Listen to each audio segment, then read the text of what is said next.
collision with purpose, in pursuit of purpose.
Greetings, friends of the A Collision with Purpose movement.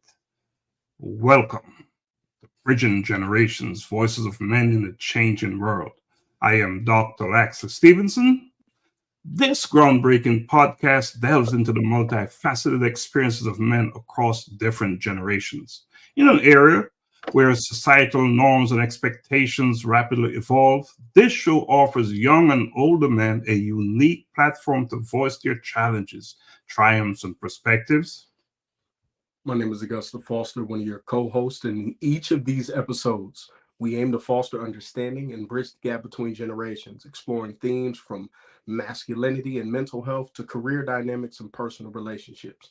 Moreover, we believe that by bringing these voices together from varied age groups, the show is able to shed light on commonalities and differences in the male experience, encouraging open dialogue and mutual learning. So whether it's a teenager grappling with the pressures of social media or a senior reflecting on the changing definitions of manhood, Bridging Generations is committed to uncovering the real stories of men navigating the complexities of a changing world. I am Juan Marcel, another one of your co-hosts for this awesome and an extremely informative show. Doc, what is going on this week? What's new? Man, so much is new. We're becoming iron. Okay. Break that down. Break that down. Yeah, we're becoming iron. Well, we're gonna go deeper into it. We're gonna go deeper into it later on, right? But what a statement, right? To say we're becoming iron. Yeah. And talk about courage and conviction. Tales of courage and conviction. Well, let us welcome, our guests, those listening to us tonight, and those that will be watching, the replay. We have a big show for you tonight. We have a special guest, and we won't give it away yet, but we're looking forward to a powerful conversation about understanding who you are, your own story, right? So we'll be talking about that tonight. But before we go there, Augusta, what is happening with you? It has been for those who haven't seen me here, it has been a very interesting past 5 to 6 weeks.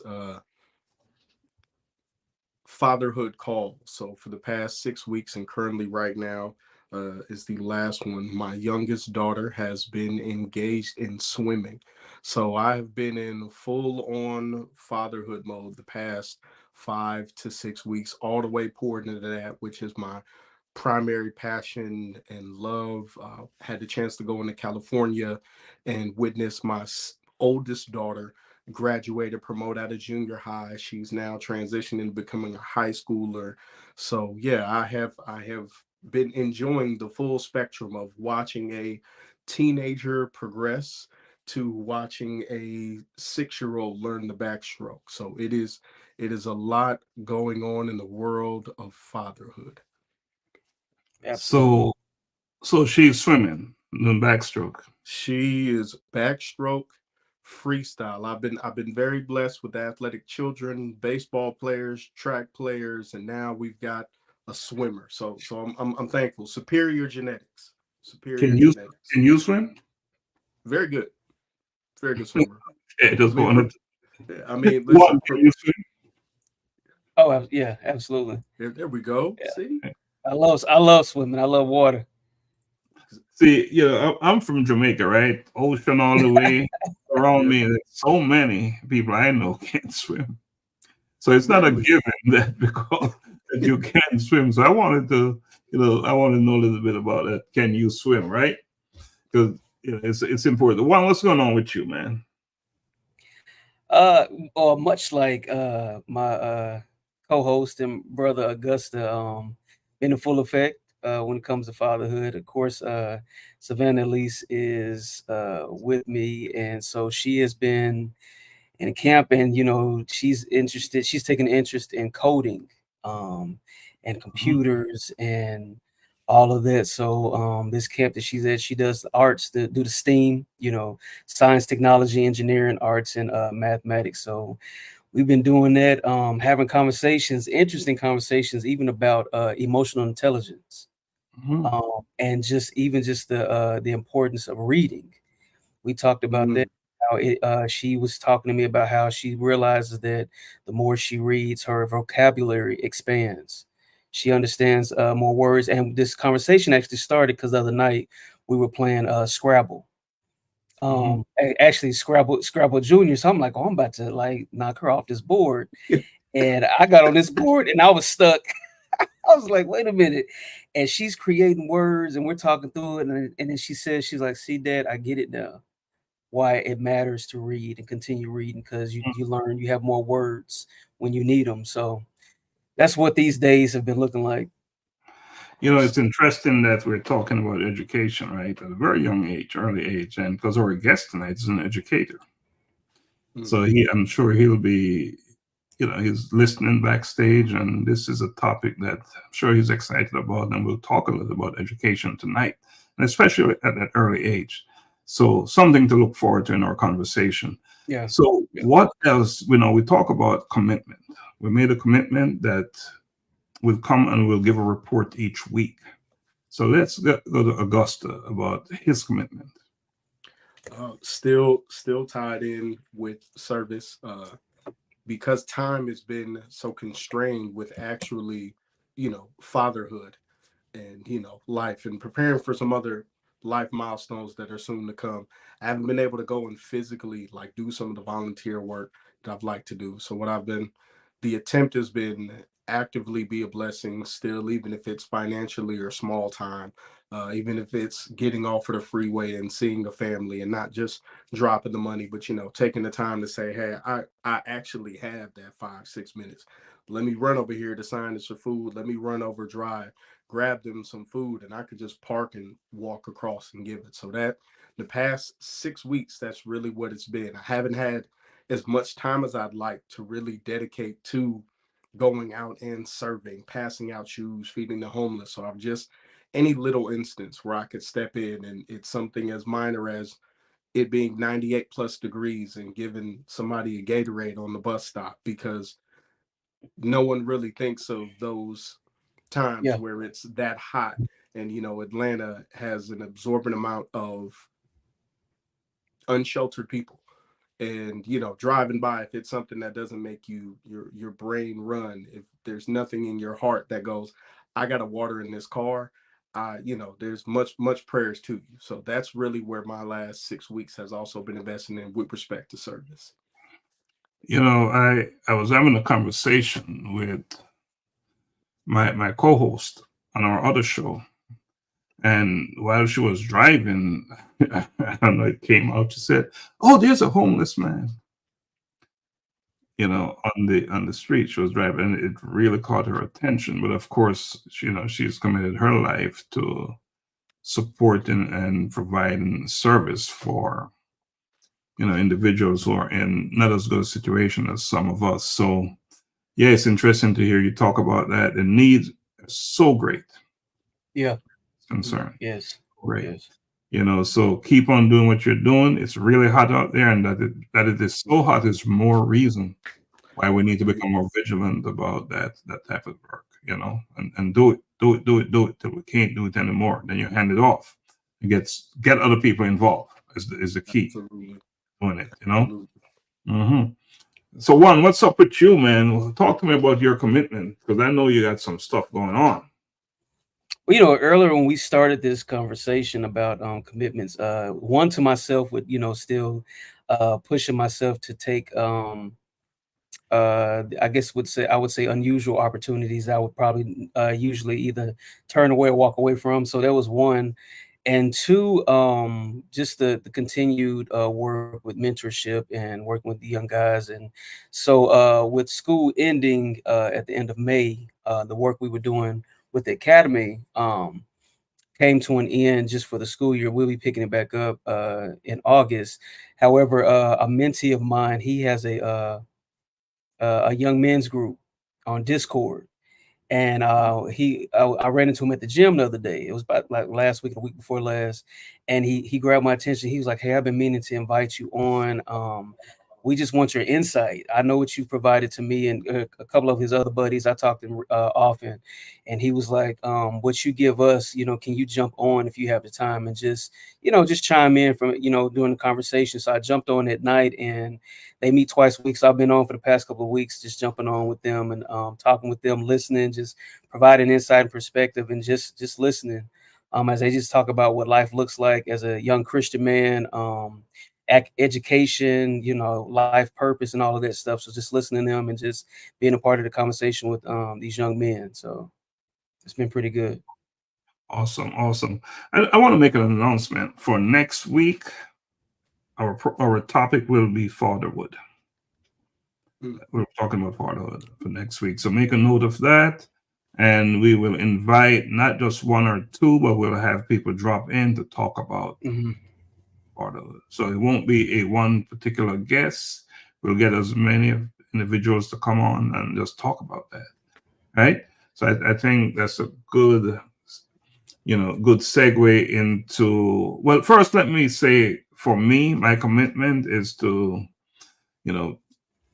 provide scholarships, as many as I can, in the most underserved areas for the most underserved students. We are getting back to that. In fact, we have registered a Collision with Purpose Learning Academy. We still need to do some work with that to build it out, because education is our key. So we'll be building out the courses and get that rolling as well. So we'll all have a role to play with that. So let us take a quick break and come back and bring our guest on, our special guest. Okay, let's take a quick break.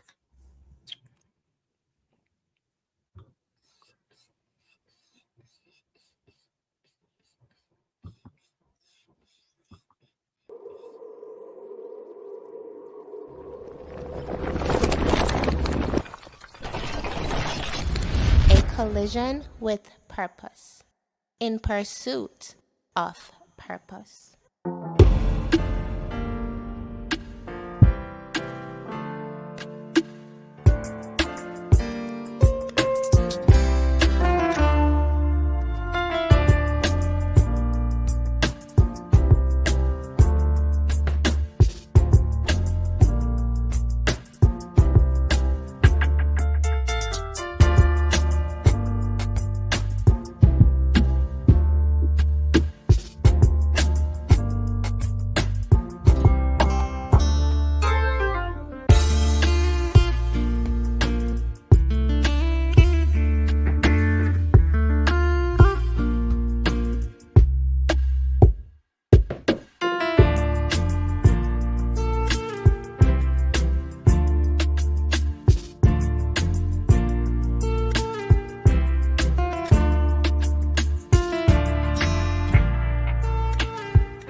Welcome back, welcome back, welcome back. We're Bridging Generations, Voices of Men in a Changing World. And without further ado, Juan, please introduce our guest. And as usual, we want to give him the biggest drum roll we can. We're capable of giving. Yes, well, ladies and gentlemen, tonight we have the distinct honor of welcoming Dr. Ronnie Mack to our platform. He is works in the higher education space. He is the director of undergraduate research at Embry Riddle Aeronautical University. He connects students with research opportunities through funding, training, and resource communications. And this is his work because he's definitely done his work. He completed his doctoral work at Nova Southeastern University, completed his master's 2011 and his bachelor's in 2009 with degrees at Georgia Southern University. He is a trained life coach in life design, and he's an adjunct faculty member with the management department and communication departments at Embry. So this, I'm gonna call him young man. This individual is doing his work. We appreciate his work, not only in the community, but also in the educational industry. Would you, without further ado, please welcome our distinguished guest, Dr. Ronnie Mack. Drum roll, please. Bring him on. There is the man. Dr. Mack. I appreciate being called young man. I appreciate that. I thought you would. I appreciate it. Oh man, I'm definitely glad to be here. It was just super inspiring to hear you all just share, honestly, a little bit of your story. I would honestly, for Augusta, it sounded like you was moving more into testimony of how you were caring and volunteering for others. Same thing for you, Juan. I think we just don't realize how impactful storytelling and sharing a little bit of us can be to other people. But I'm happy to be here. My name is Ronnie Mack. Juan did a great job of reading my bio, but hopefully we can dig more into some deeper conversation beyond that. Absolutely. Because we definitely want to hear more about your story. Yeah, sure. Yeah, well, and tonight's topic is understanding your story, knowing who you are. Yeah. And why is that so important, Dr. Mack? So back to my bio, and it kind of gives context of what's going on. I worked with students. I mean, Juan, you sound like you've worked with the youth as well for the past 12 years. I've worked in whether it's college, high school space, middle school space, especially a lot of young men in a lot of cases, the faculty and teachers that support them. And one thing I've noticed is a lot of people are walking through life and just letting things happen to them with not necessarily like vision and direction. So, hey, maybe I should just take this opportunity because my family have always done it. Or maybe I should engage in these activities because these are things that are always happening to us. And sometimes, yeah, you got to take advantage of opportunities that are ahead of you. But to me, it's like a meal. Would you rather have some food you can pick out, or you want something that somebody just hands you and you got to take it? And I think with what happens in life, we don't really spend time with us to understand our story, who we are and what we desire. So we just let life, and I speak for myself and my past experiences, you just let life keep handing you things and not necessarily having vision and ambition. And so that's why I've always been really passionate about story, and not just my story, but hear other story, because there's information in that. There's lessons, there's relevancy, there's revelations that if I just sit down and maybe share mine or listen to somebody else's, there's so much I can learn to navigate life.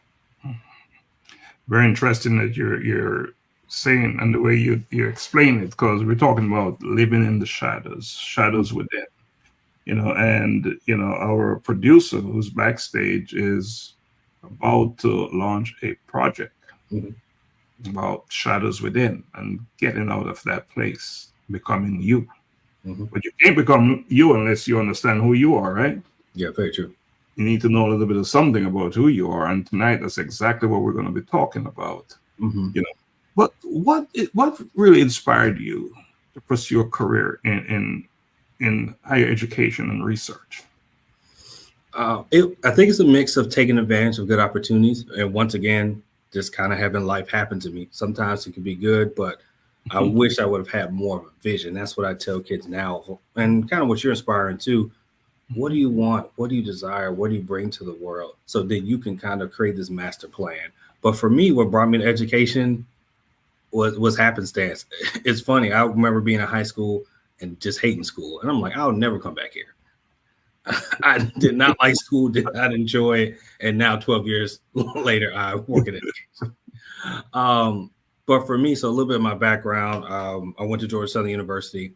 And luckily, that was actually through a men's program. We were in a high school and someone took us on a trip. I never thought I could go to college. I didn't know how it worked. Somebody was willing to let me into their story. One of our directors who told us like, hey, this is where I went to school. This is how I became an educator. This is how my life started. So he was able to kind of take us on a trip to kind of see his old stomping grounds and his experiences. So that got me to apply to Georgia Southern because I didn't know where else I was going.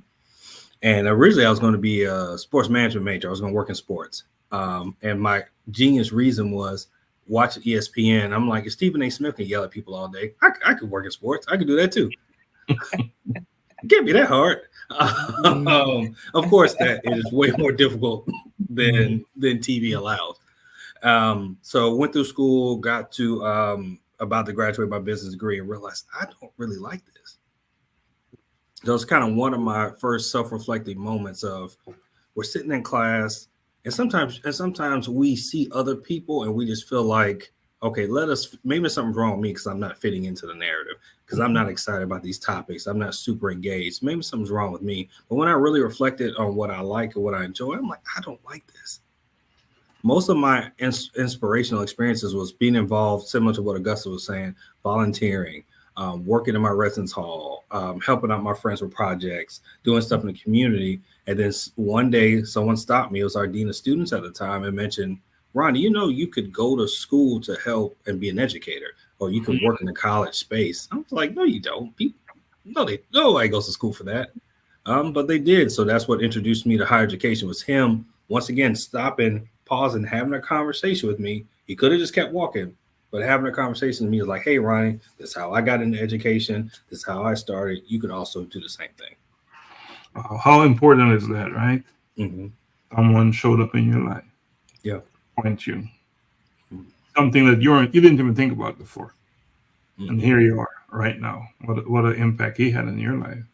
Yep. And the lives of so many others. So, one, you're an educator yourself. Yes. Why don't you have a conversation with Ronnie, Dr. Ronnie? Yeah, well, Dr. Ron, I was going to ask, how do you encourage students to share their personal stories within their academic work or even research? I mean, that's a good question. I would say in two capacities.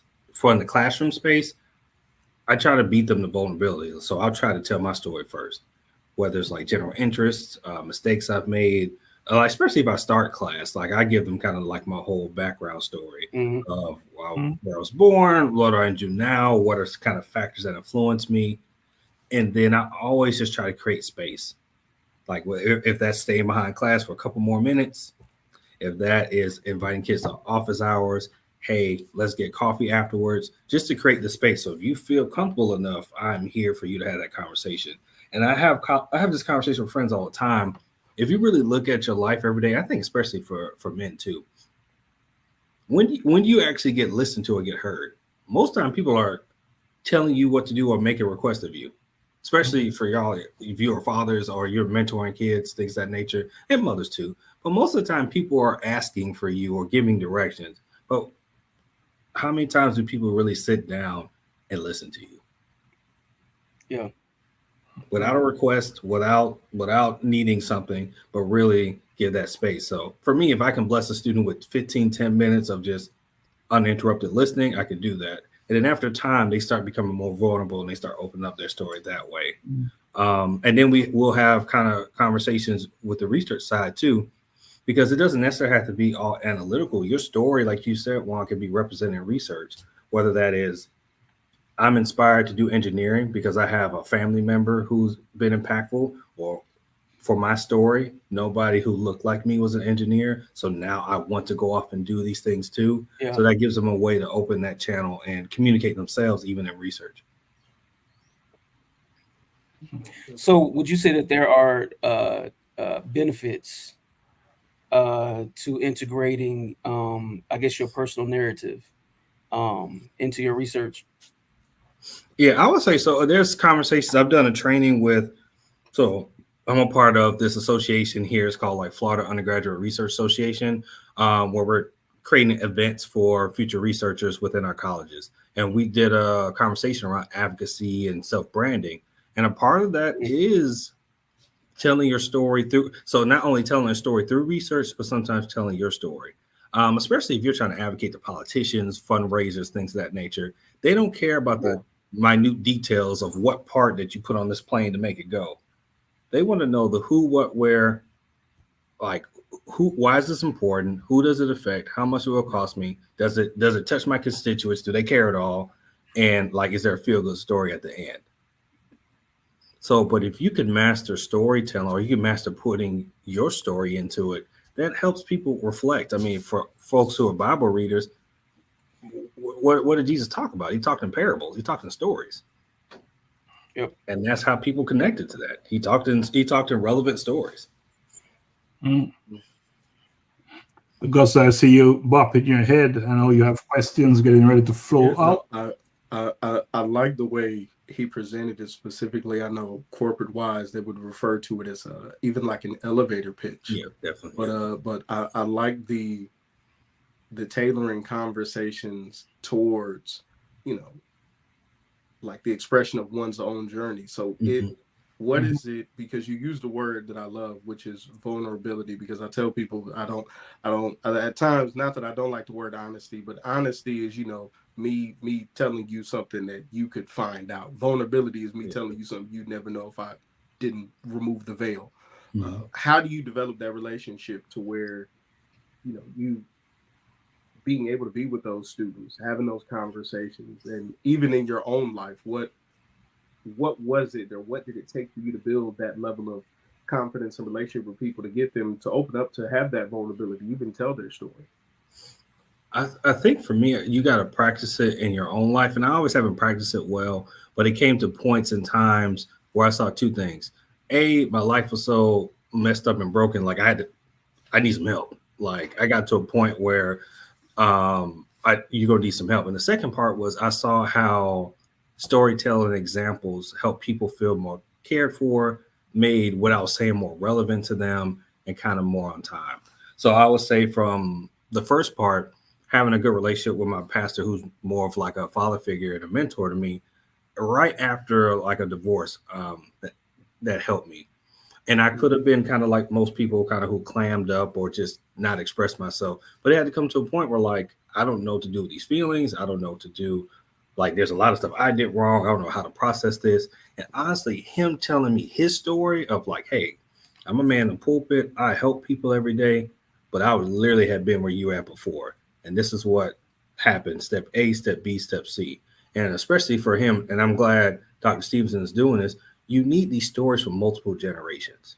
And so for him being older, it's like, okay, cool. Looking at you physically, you're older than me and you doing better, so I can get through this. A contemporary can give me some insight on how they're dealing with it. We're the same age, but like seeing an older brother say, hey, I'm still okay, that helped me out a lot. So that was probably like a pivotal time of like being vulnerable. I wouldn't have gotten the help I needed. But then also when I talk with students, whether they've failed a class, dealing with breakup, or disconnect with their parents, if I'm able to tell these stories too, so like it makes me more relevant. So the advice I'm giving you, I'm not just giving you because it's theoretical. I'm giving it to you because I've seen it in some capacity. And I may not be the only avenue. I always suggest to them to talk to more people to get, back to the research conversation, get more information before you make decisions. But if I can tell you stories and things that I've struggled with, it makes me just a little more relevant. Yeah, I would say. Relevant, yeah. I want to focus a bit on you in terms of what you consider to be your most significant achievement in your career so far. To be honest, most people will probably say like my doctorate would be. So my doctorate is in two parts, and I'll say this. I'll say two things. Speaking in public, period, because I remember being deathly afraid of public speaking. I saw a podcast the other day talk about the most top fear of human beings. Most people rather get shot than public speak in front of somebody. I'm trying to paraphrase what they said. But that was always an achievement for me because I've been around so many smart, intelligent people, especially at the university I work at now, who struggle with communication, who have information that the world needs, but just that social anxiety and that social pressure, they struggle with that. And then, of course, I would say my doctorate from an academic piece, not because I completed it, but the full story of it is it took me 7 years. My doctorate was supposed to be 4, but due to like trials, issues, COVID on that back end, it took me 7 years to complete. So that's another story I like to be vulnerable with people with. If I can finish, and yeah, it took me a little bit longer, anybody can. Wow, that's powerful testimony right there. You know, just stay in there, be resilient, be persistent, and even when you feel like quitting, don't quit. Because there are those days, right? Yeah, those days. You know, when you're taking on a doctoral program, there are those days when you just don't want to show up. Be like, I've got enough degrees. This is fine. I'll find something else. Yes. So I understand your point there. You know, so again, achievements. You know, but what about challenges? What's some of your biggest challenges, and what do you do to overcome them? I think it's back to the story piece. Well, some of my biggest challenges have been internal, like how do I see myself? And I say it in 2 ways. I say it because I work with, once again, brilliant people. All y'all probably see it in some capacity, who probably have a brilliant idea or a brilliant skill, but they just don't see themselves doing well, or they don't see themselves being successful. And I used to struggle with that as well, whether that was speaking, whether that was how I would instruct. It was always this nagging voice in my head telling me what I can and could not do. And back to the story piece, you, as not just men, but people in general, you have to really take stock of your story. What has happened to you? What hasn't happened to you? And then like build context around it. So I have to journal and process, all right, where does this maybe at times low self-esteem or second guessing yourself come from? And then have some real conversations with yourself about, all right, that was 15, 20 years ago. You're a different person now. Or look at all these other pieces of success that you've conquered without hearing that voice. And then also for those from a faith standpoint, like what does the word say about who you are and your character? So my biggest challenge that I still fight with in life is how I see myself and making sure to quiet that voice. And again, we're talking about understanding yourself, knowing yourself, and how you see yourself. Yeah. Because, you know, it's powerful what you see in the mirror. Yeah. Who you see in the mirror. You know, you often hear people say, oh, I woke up on the wrong side of the bed. Yeah. Isn't that the powerful thing when they say that? When the only thing that is different is their mind, their mindset. Yeah. But yet they blame the bed, right? Yeah. And you know, so we ought to be very careful about that. So, Juan, I'm going to turn it back to you. I was sitting here listening, and just from what you said, a lot of what you said, it sounds like that telling your story can have a major impact just on mental health and emotional well-being. Is that what I'm gathering? Yeah, I would think so. I would definitely say it's therapeutic because not only are you getting it out, and you probably know as men, like so many times we hold things in and it festers and we think it'll go away, but then it arises other ways. It might be anger outbursts, it might be depressive episodes, but just getting and speaking it out loud is helpful. Whether I'm sitting down with a student saying, hey, I have felt like a failure before, whether that was financial due to mistakes or academically, but hey, I'm now in a different space. So not only am I helping you, but I'm also speaking out loud to kind of hear myself and hear myself getting past something. Like just the idea of getting anything out, whether that's written journal, whether that is confessing to a friend, whether that's prayer for others, like just getting things out brings us a lot more peace. I hear a lot. Go ahead. No, Juan, you go ahead. No, I was just going to say I hear a lot. You speak a lot about when you started with your relationship with your pastor, and then just you being up and speaking and different things. Are you active in ministry? I love Jesus and I support the church. And the reason why says every uncle ever whose wife was at church every Sunday. No direct commitments. I'm just here. If y'all need me, let me know. Yeah, just because I laugh at that because my pastor a couple times like, we're gonna get you up there a couple Sundays. I'm like, I mean, the Lord tell me to do it, I got to. But right now, I'll fold these chairs and help you all sweep up. That day is coming. That day is coming. I just wanted to ask. No problem. Yeah, might be signing himself up for something he don't know. One night you'll be in there praying. You'll be in there praying. You know what, Lord, send me. That next Sunday you're gonna get sent to be like, wait, so well, that's it. Me, I need to provide more detail and clarification on said sending. Right. Wow. We're bridging generations, voices of men, and we're having a conversation today with Dr. Ronnie Mack, and we're talking about understanding your story. And how important is it? Augusta, this one is for you. How important is it to know your story, to understand it? I think it was something Dr. Ronnie said that actually hit me, and I think it's something, with even in telling my story, there's being able to provide your full unadulterated testimony. You never realize who can hear it. Yeah. And it changes their life. Like I wrote a book that I'm in the process of tinkering called The Divorce Dad Reset. So when I heard you say divorce, I even thought about that. Yeah. Like in the moment of, all hell breaking loose, losing house, kids, et cetera, and all of that. And just, now from progressing from being removed from that by 6-7 years, and now thinking when I engage people, people who DM me, family members who ask, hey, listen, what is this? Them knowing my whole story. Even the fact that they reach out and go, hey, look, I'm not asking you for guidance because I'm older than you. I'm 15, 20 years older than you. I'm your cousin.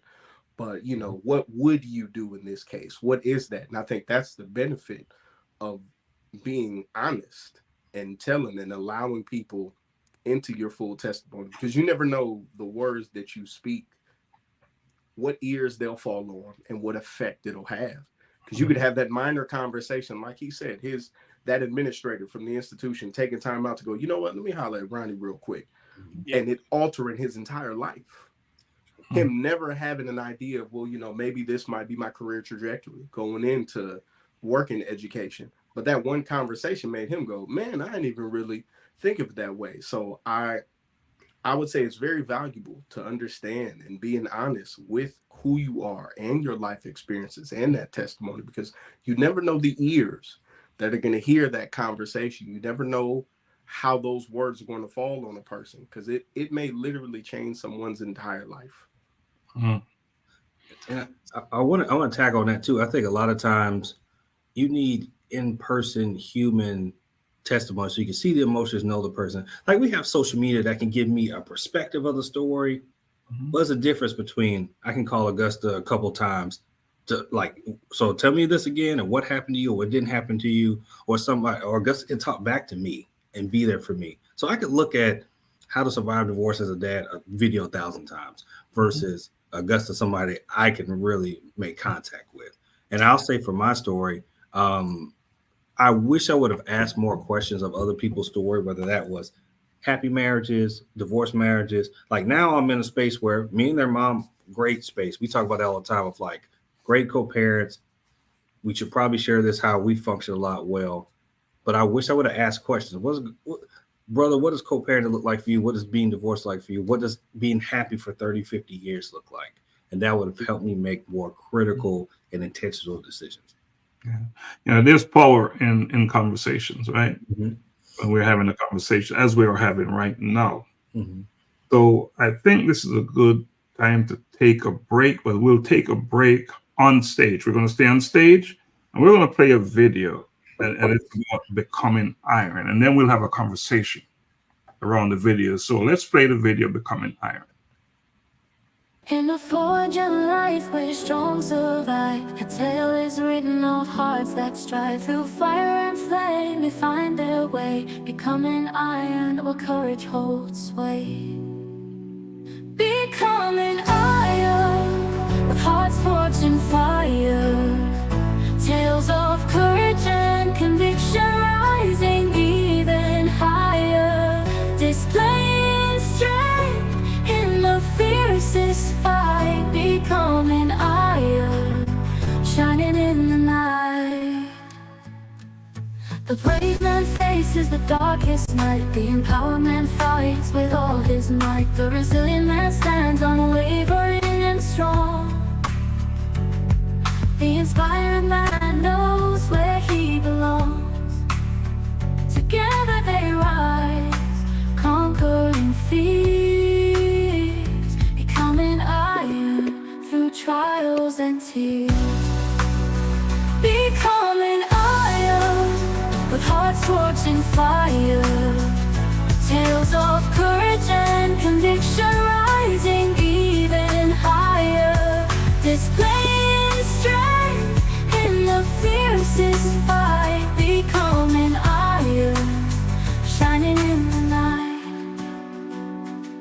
In the tales of old and the battles new, conviction's light sees them through. From abysses deep to the morning light, they become mine. In the endless fight, becoming iron with hearts forged in fire, tales of courage and conviction rising even higher, displaying strength in the fiercest fight. Becoming iron, shining in the night.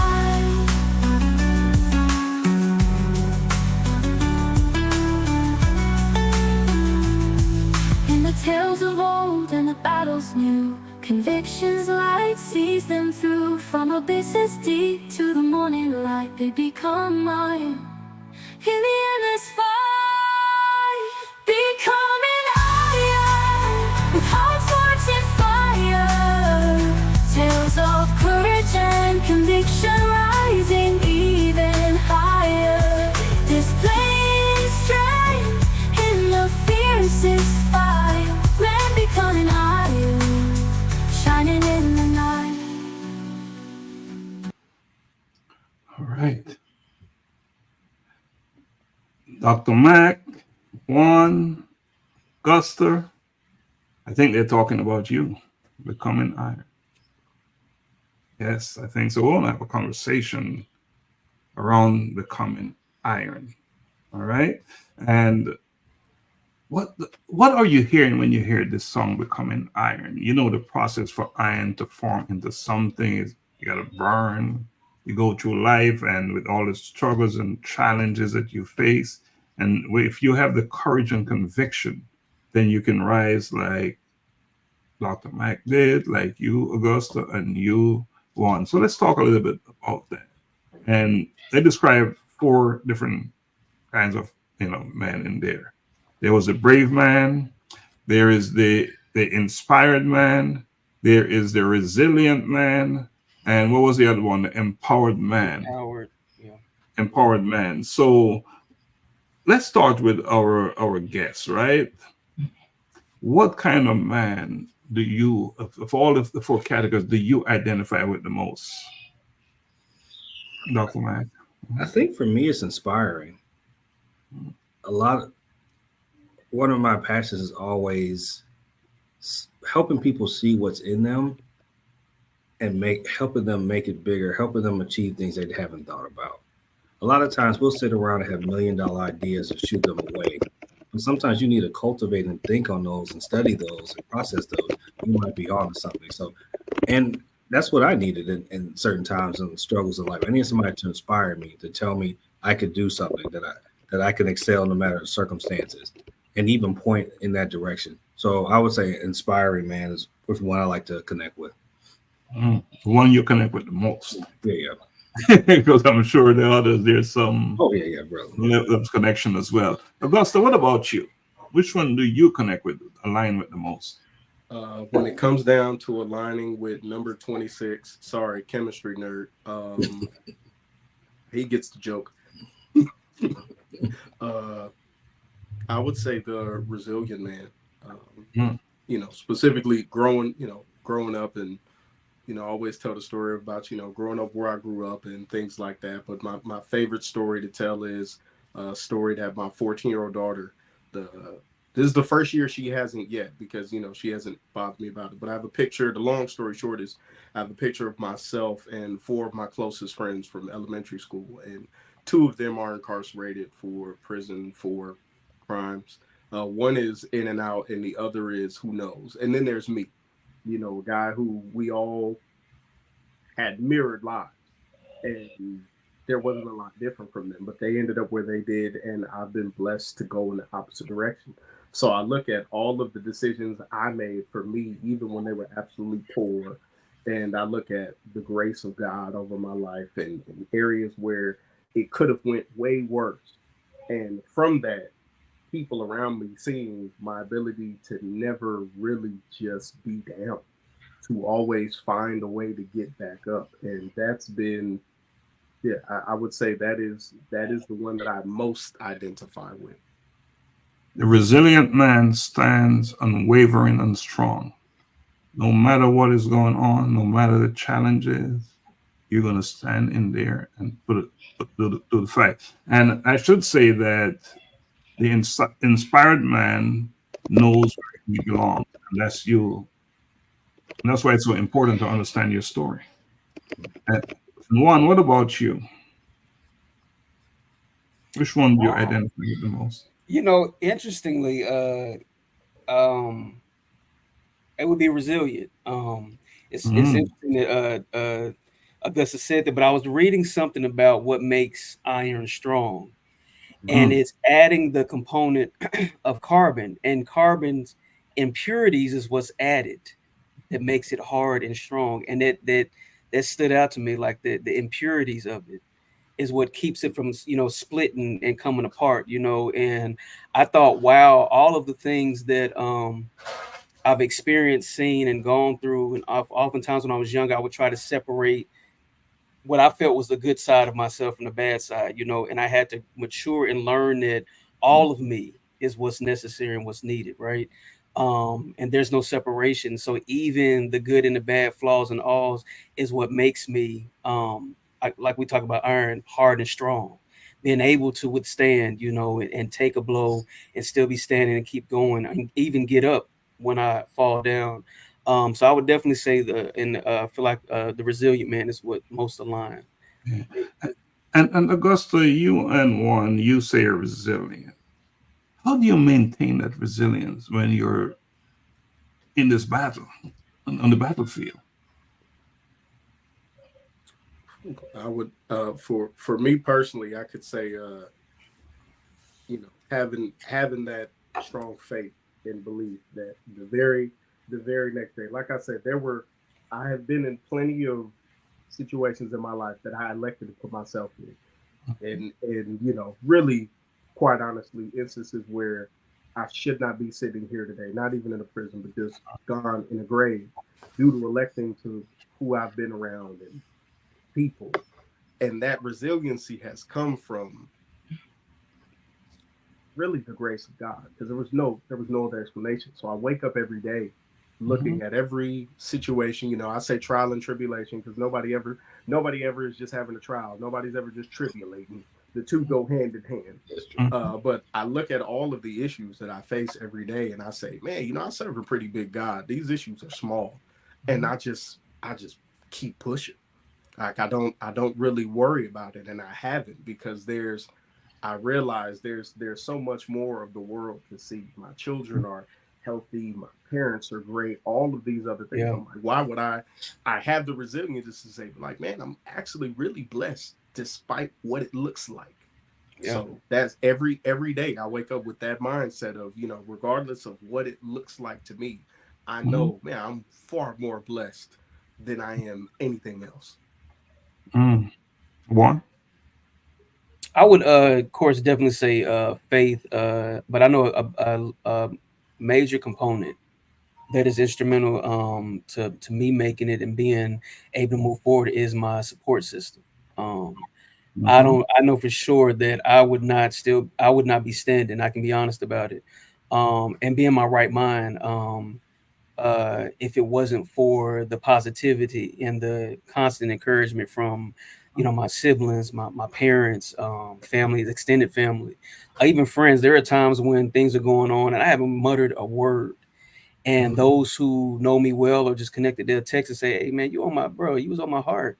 You on mine, you good?" Or I had a dream, so I just started praying for you, or, just things like that, and it reminds me of God's undying, unyielding, unending love for us. And it keeps me going, and I think a part of it too is the bravery, even listening to Augusta, I think it takes to be resilient. It takes bravery to get up and say, you know what, I'm gonna keep going, or I'm gonna try it again, or I'm gonna move forward. That takes bravery. So I think it's all of that is coupled together to be resilient. And there's a reason why I say that you align with the most, because they all come together to form one, to become one. And for me, I think I identify with the brave man faces the darkest night. Absolutely. And why is that so? I understand that whatever situation I'm in, I must come out of it, no matter what. Could be the toughest, roughest, and often our situation is not the best, right? They're darkest nights. And Augusta, some of what you described, growing up how you grew up, you had to face the darkest night and know that at the end of the day, you must come out strong. You must become iron as you rise through it. And so I believe for me, understanding that I was, I was not born with that gold spoon, so that gold, they say, you don't have that, we're not gifted. So you had to struggle and work through it just as much as you did, Dr. Mack, when you wanted to give up, quit, and say enough is enough. There was some serious times there, right? Because of whatever was happening, some dark things happening, the darkest nights. So I think that's where I am. I understand that no matter what is happening in my life, I must see through the darkness. There's light after the dark, and I must push through. So so I know I'm facing it, and I'm going to push through, and I'm going to get to my end goal. But all of them together, right? These men, they rise, conquering fears, becoming iron through trials and tears. And that's the essence of what this is all about, courage and conviction. And we'll be talking more about this. We'll actually have a series on becoming iron, tales of courage and conviction, or you can say stories of courage and conviction, because I believe it's a big, big deal. And Dr. Mack, we're going to invite you to be a part of this project as well. You'll have stories to tell, but you can only tell one.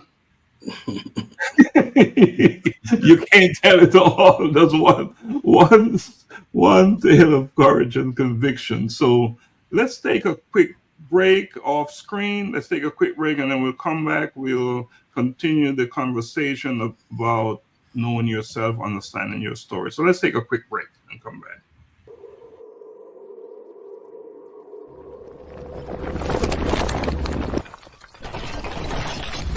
A collision with purpose. In pursuit of purpose.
right, welcome back. Welcome back to Bridging Generations, Voices of Men. We have as our special guest tonight Dr. Ronnie Mack, and we're having a conversation about knowing your story. And that, not just know it, share your story. Share your story. So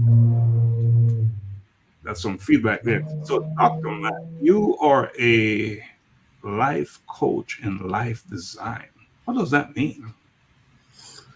So with life design, it's something that stood out to me recently.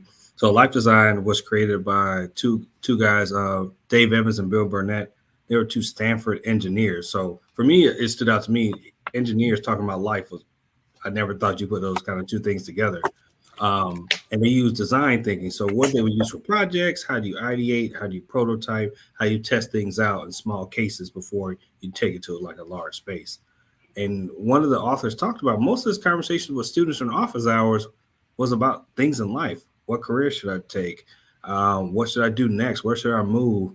I want to change my major. I want to do these different things. So they combined the design thinking piece, which is questions about life. So how do you take this scientific method to how you want to create the next 20, 30 years of your life? Looking at conversations about what brings you joy, what do you enjoy, your vision or focus on what do you think work should look like, what should life look like. And one thing I always liked about what they talked about was reframing. So if something bad is in your life, is it necessarily negative, or can you look at it a different way? Can you reframe it? Can you not just make it a positive, but could you create a solution after looking at it differently? They have a book, if you get a chance to read it, called Designing Your Life. And that book just really stood out to me. So I was able to be trained in that capacity. And I always like having those conversations with my students to do things outside of the common benchmarks. Yes, you're going to graduate. Yes, you're going to work at a company. But do you want to be married? Do you want to have a family? Do you want to volunteer? Do you want to impact the world? Do you want to go back and help your family? Do you want to take care of your parents? Like, what these bigger questions that we know that we're older, that we have to wrestle with. Can you ask yourself these questions now so you're prepared 10 years from now when the situations come up? Mm-hmm. All important questions, right? Juan, can you jump in the conversation? Yeah, so I being a life coach for me really is my passion. I think more specifically because helping others to discover what I always, my tagline is, discovering where you are and to figure out where you desire to be, to get to where you desire to be. And I think that's the biggest thing is empowerment. We talked about empowerment or the empowered man. And in a sense, I wanted to be a life coach because it's really just coaching others along the way and helping them realize their potential, essentially, so they could start to stand on their own. And see that and then do it on their own. So they're left empowered. And so that's pretty much what it meant to me. And it drew me. What I've been doing it for 15 years now. So yeah. I love it. Just like being a motivator, a cheerleader, just, I tell my when I was working as a graduation coach at Kennesaw State, I would tell my students, I say, especially my athletes when they would come in, I was a graduation coach, and I would tell them, I say, when you're on that field, whatever position it is, and that whistle is blown, that play starts, all you're thinking about is you and completing that play, making a completion, right? I said, but whether you make the completion, you do good or you do bad, what do you hear in the distant, the distinct side? They were like the cheerleaders. I said, exactly, that's me. Whether you drop the ball or you catch it or you run the touchdown or you make the block, that's me on the side. Regardless of what it looks like to you, I'm still cheering you on, and so that's how that's how I see myself as a life coach. I'm right there. I'm cheering you on. Wherever you're trying to get to, whatever the plan is, let's figure it out. Let's get there. As a life coach, right? And how would you suggest that here's an individual, a student, or an adult, and they're finding that their story is not going the way it should, or they would like it. How do they change the narrative? What would you suggest? What are some of the things they can do to change the narrative? My first thought would be assess, like what's all going on. You know what I mean? It's like going to the hospital. First thing you want to do is check your pressure, check your levels, like what's going on with you right now. Like, are you overworked? Is that why we're not getting to the goal? Is there like some stress or anxiety that you're dealing with? Like you said you have this goal, but let's kind of figure out what may have changed, what may have impacted. Did a new barrier come up? Let's kind of get the lay of the land. Is probably like my first thought. No, that makes sense. I guess it's almost like going back to the drawing board, you know, and just in, like you said, in reassessing, like, you know, kind of in the sense where I would always lead them to is like, where do you feel like you got stuck? Yeah. And why, you know, and then having conversations just about, well, you know, if nothing else was in the way and you could do whatever you wanted to, I mean, just starting today and you just go straight into it and nothing was in, what would that be? And then they can think through that. It's like, okay, so then let's talk about the steps. What does it look like to get there? We got to just revisit some stuff, to come up with some new steps. Like, what does that look like? You know, those passions, those interests, you know. So I would definitely, I agree with you, Dr. Ronnie. You know, an assessment. Here's this individual is lost, right? Confused. Things are just not working. Can they process that? Can they do that assessment, or do they need support? Do they need to engage someone? Now there are assessments that that can be used to figure out, you know, if a referral is needed, right?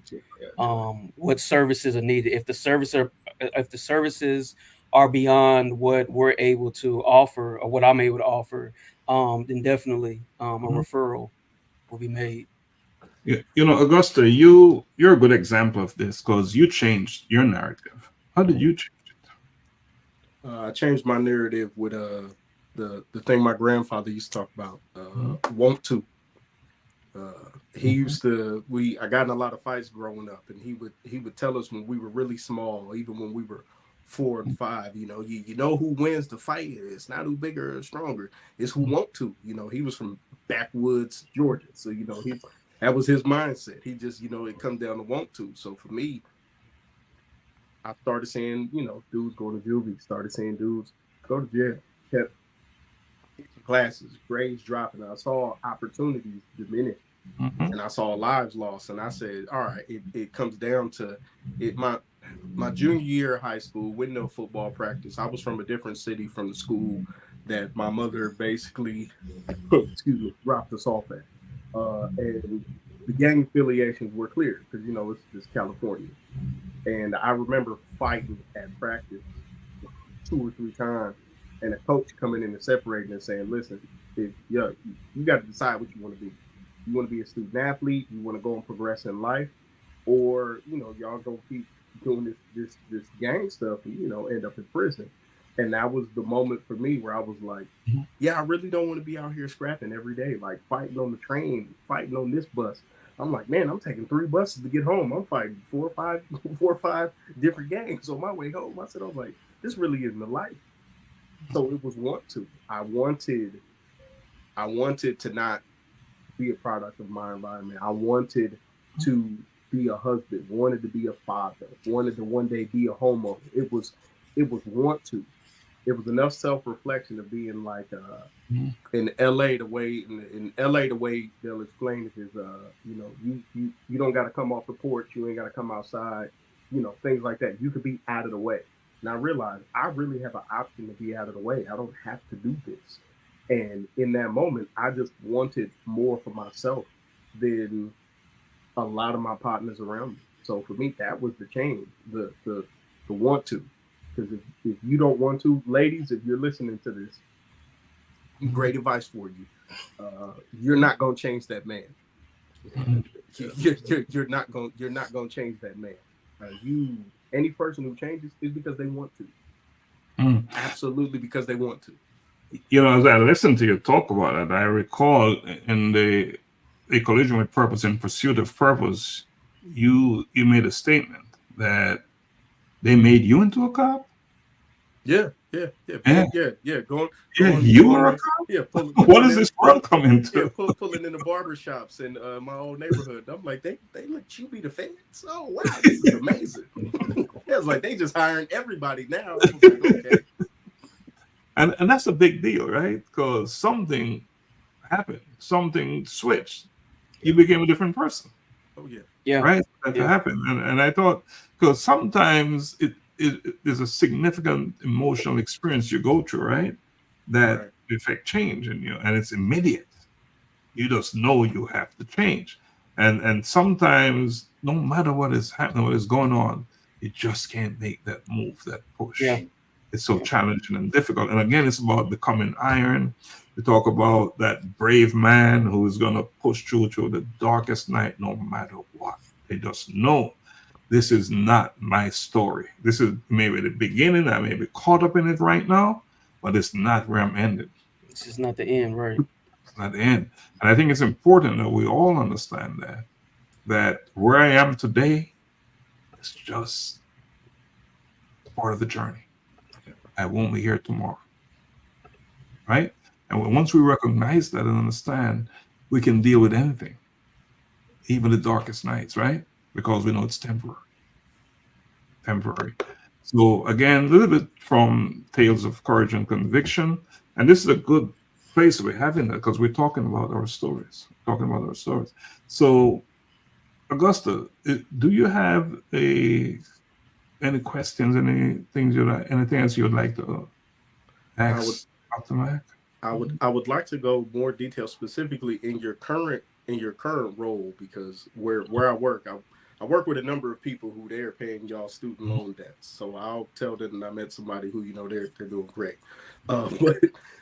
What exactly is your role? Because I think a lot of people don't, unless you're someone who either lives in Florida or you're somebody who's really into like the aeronautical or aviation space. A lot of people don't even know what Embry-Riddle is. So can you give a little bit of history on the institution and what you do right now for Embry-Riddle?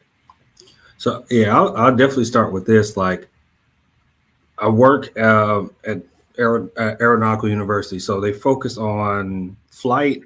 Flight's pretty big for us, and then aerospace engineering. So how are we design these planes? How do we structure them? Things of that nature on the engineering side. I mean, we also have mechanical engineering, electrical, some of those other areas as well.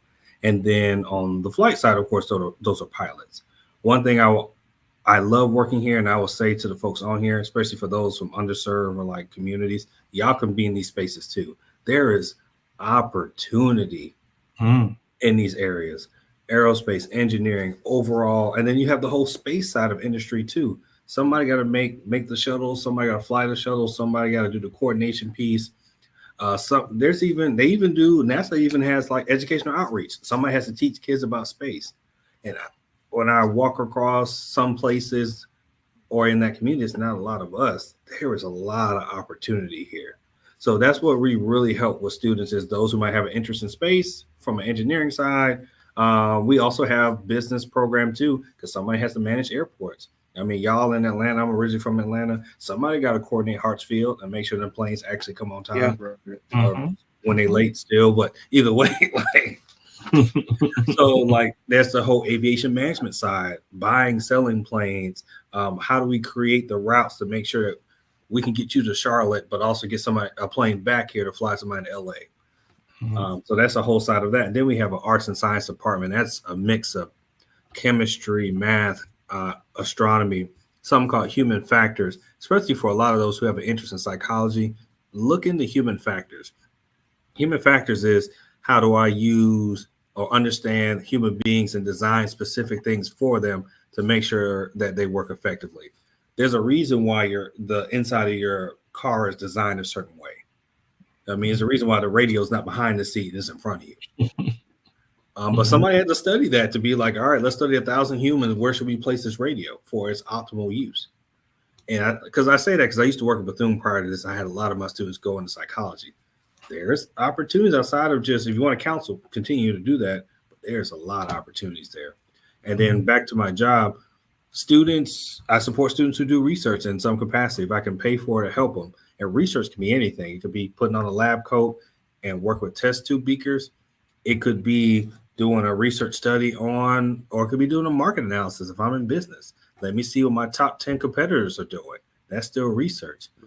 even down to our community piece. I could be volunteering in a school and interviewing kids on what is it like to read or what are your struggles with reading.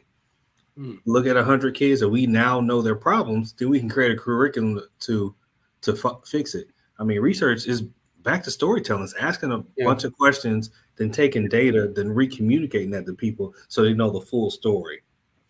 That's good. You know, more about how you manage your time, because you're doing a number of things. You know, how do you balance your adjunct professor? You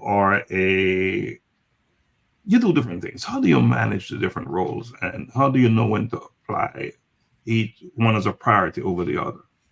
So there's sometimes I do it really good, and sometimes I'll be struggling. But one thing I'm challenging myself now into this new season. When you think about your story, it's intentionality. Like what? And I've heard, seen John Maxwell was talking about in his communication book. Like, what are your values? And then do things align with values. Because in the past, I would do anything. If anybody asked me to speak, do whatever, I would do it. And there might be some self-efficacy or some esteem issues there in the past, but I would do it to help. But then you burn yourself out. Then you're exhausted for the things that do matter. You know what I mean? Augusta, you have a kid. If you everywhere else but the swim meet, you're going to be falling asleep at the swim meet when you finally get time. So to me, A, having a calendar, B, understand what you value, and then you can still do good work, but do it intentionally.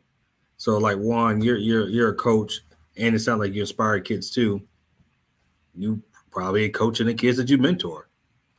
And you're probably doing both at the same time. So you get to inspire your youth, but you also get to practice your skill at the same time.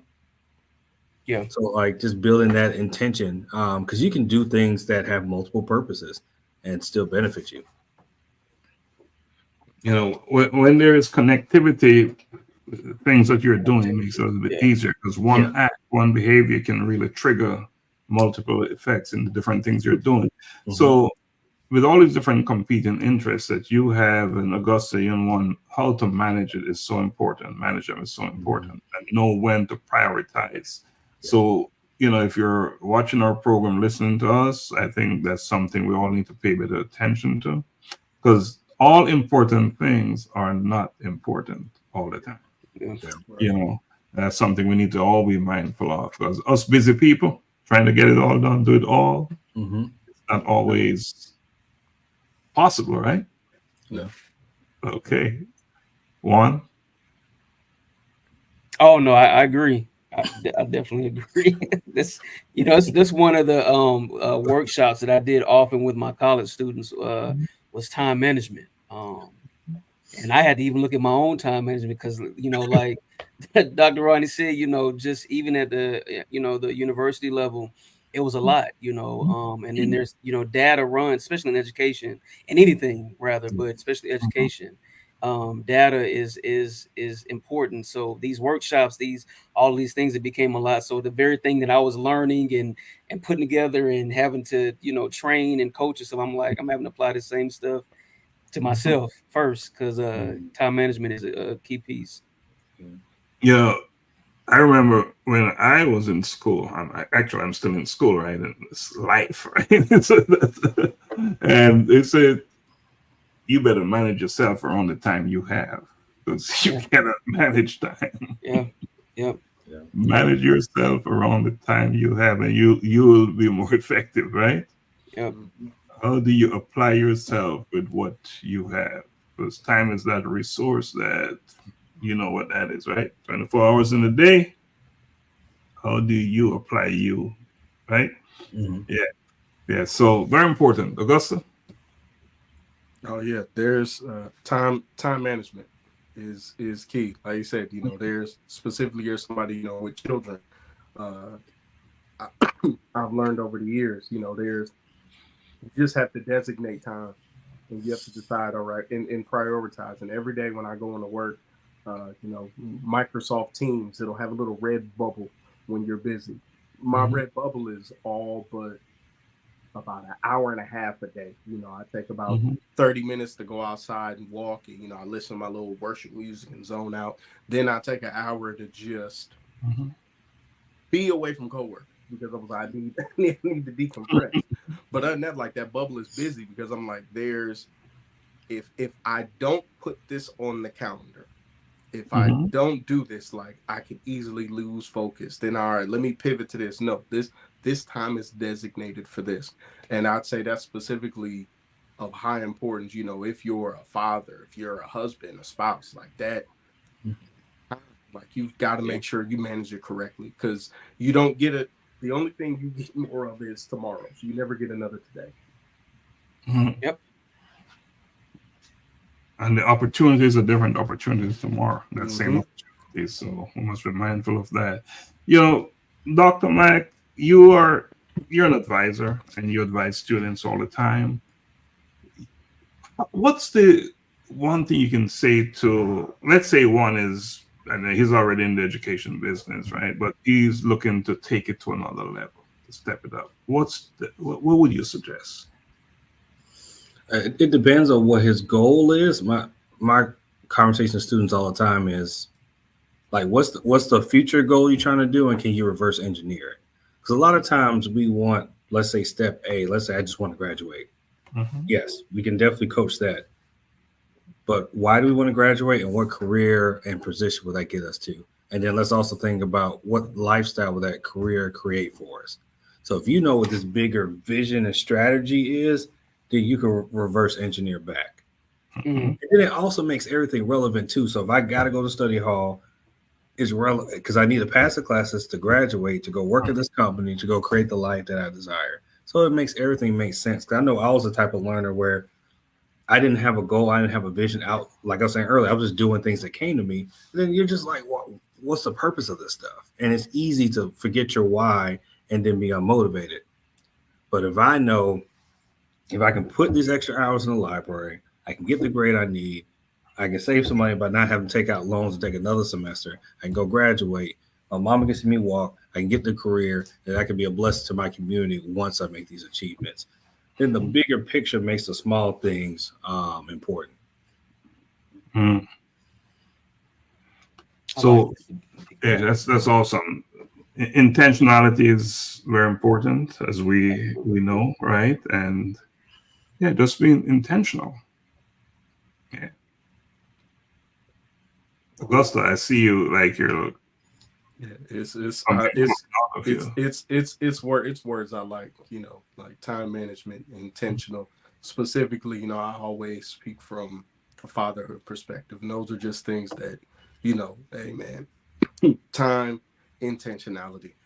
Like that is it'll time and intentionality go a very long way, specifically, when it comes to relationships, whether it be with children, friends, family, spouses. Time and intentionality are major. Yeah, and again, we're on Bridging Generations, Voices of Men in a Changing World. Are we living in a changing world? Every day. Changing, right? Is it? Do you see it as a world that is more conducive for certain kinds of people?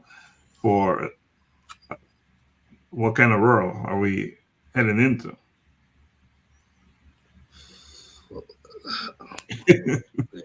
That's a. Well, I tell you what kind of world we're heading into. We need to determine our world that we're living in. We have something to say about it, don't we? And what we're doing tonight is saying something about the world that we're living in, right? We're talking about our stories. We're sharing our stories, and we're not just sharing it because we're in the business of just talking. We're sharing it because it's important to us, and it's important to those who are listening to our stories. It's an opportunity to teach and learn as we share, right? So the kind of world we're living in, I would believe, is a world that we become more active participants in that world. We're the ones that are, in the position to determine our outcome. Yeah, so I think that's the kind of world we need to pursue, where we are not just passive travelers in the world, but active participants in the world that we're living in. Yep. Yeah. Yeah, so we're getting close to wrapping up tonight.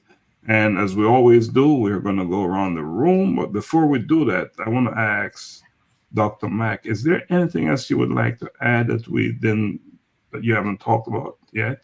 Is there anything else you want to share with us? My last thought, and that's something I'm challenging myself to, is write your story down.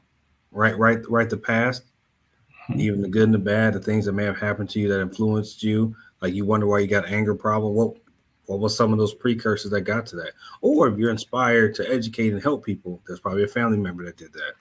Write that story down. Write where you're at in the present. How do you feel about it? Are you achieving what you want to?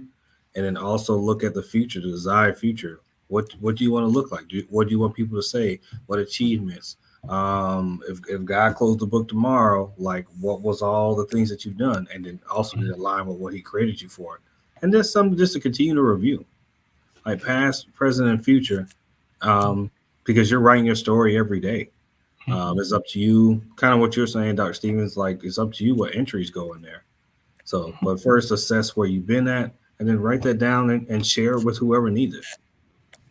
And understand, just to add on to what Doc is saying, that every day is an empty page, it's a new page Yeah, to write on, to continue writing, right?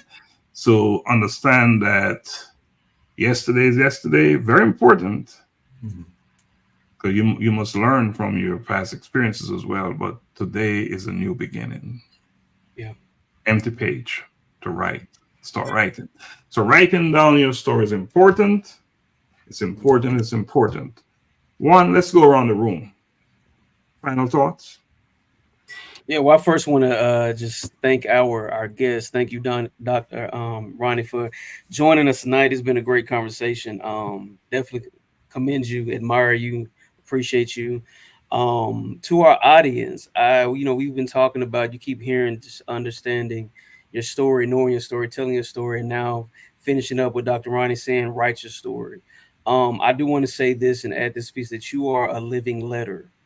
And you never know what this story is going to change for somebody else. They're watching you. They need your story. They're reading everything. So don't leave anything out, because your narrative is going to change the course for somebody else, even for your own family. You never know, but it will most definitely inspire and influence others, because you are a living letter. Your life matters. Mm-hmm. Every minute, every moment. Living letter. Yes. Augusta? That's what I'm saying. Augusta, do you want to follow up? Living letter. Yeah. Damn. Real. It's not just a piece of No, I'm something. in agreement. No, It's real. I'm in agreement with Juan and the doctor. You know, man, write the vision, make it plain. Your story. Yeah. Everyone is someone somewhere. Mm-hmm. You have a story that'll be amazing, and if you don't write it, if you don't speak it, no one ever hears it, and then you're left with that regret of, I would have said this. I wonder if this would have changed this thing. Just don't let this, even though we halfway through, don't let this be the year of what if. Yeah. Just go, as you know, as a great, a great prophet I heard once say, go do it scared. Man, just go do it scared, man, and don't let your voice not be heard. Don't let your words not be read. Yeah. Mm-hmm. Powerful. Dr. Mack, your final thoughts?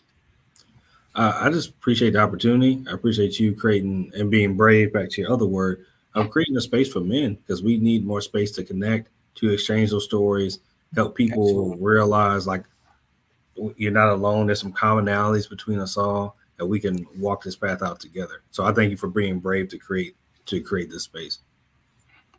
Thank you. And of course, you know that the idea was initially mine, but I certainly did not implement it and execute it on my own. No. So lots of brave, and you're seeing two other brave men on here as well, and and I really appreciate you for coming on to share your story. Yeah, because it's so, as one said, it's real, it's a living letter.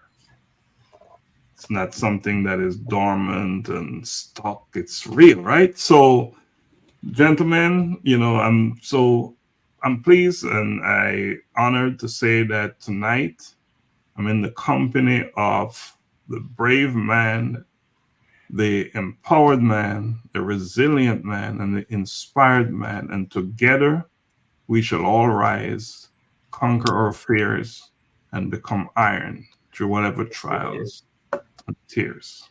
How about ending it like that? Good ending.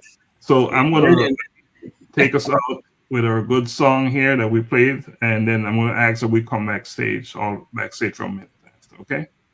In the forge of life where strong survive, a tale is written of hearts that strive. Through fire and flame they find their way, becoming iron where courage holds sway. Becoming iron with hearts forged in fire, tales of courage and conviction rising even higher, displaying strength in the fiercest fight. Becoming iron, shining in the night. The brave man faces the darkest night. The empowered man fights with all his might. The resilient man stands unwavering and strong. The inspired